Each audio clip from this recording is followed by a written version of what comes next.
On a summer evening, I stepped off the bus in Kumano. I just wanted to go back to the city and have a cold beer. But instead, I found myself at Fudarakusan-ji. There is only a mundane wooden hall and a replica of a boat built for a specific dark purpose. This is the utsubo-bune, a floating coffin. 4 sides were nailed shut from the outside. Inside, a monk sat with minimal provisions, a small lamp, a few grains of rice, and a jug of water. The boat was pushed into the Pacific Ocean, drifting toward the mythical pure land of Fudaraku. This is not a beautiful martyrdom. True religion must make both oneself and others happy. But these men abandoned the world, choosing an easy escape into death with zero altruism. Where did they go? Most were pushed back by the tides and washed up on the Key Peninsula, but a few might have caught the Pacific Current and reached the American West Coast. Coast Guard log, an unidentified wooden vessel, sealed completely with iron nails, discovered drifting in the heavy fog. No survivors.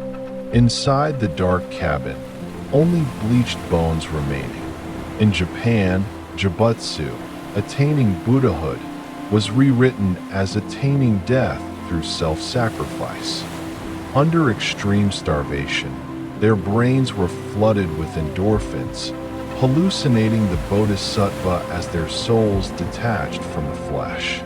For them, these bleached bones were the physical evidence of instant Buddhahood. Their physical bodies were left as skeletons in our world. But where did their consciousness go? There is a darker anomaly on their path. A specific coordinate in the Pacific shares the exact gravitational traits as the Bermuda Triangle. Perhaps some of these coffins did not reach any shore or ocean floor. It is possible they simply vanished without a trace.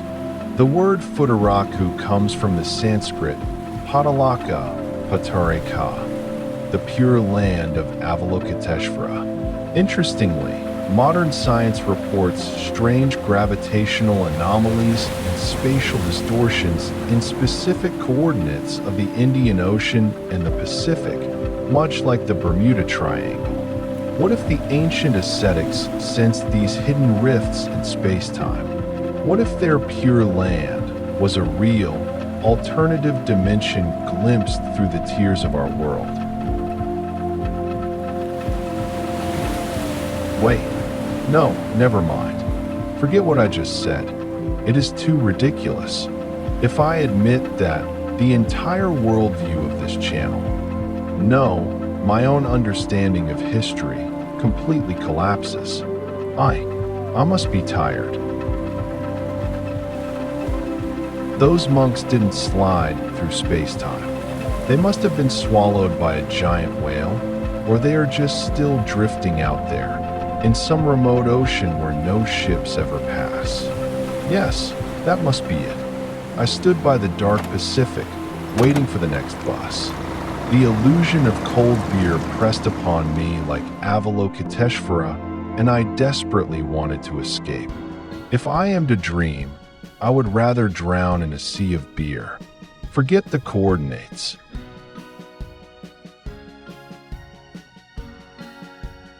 Join us every Friday.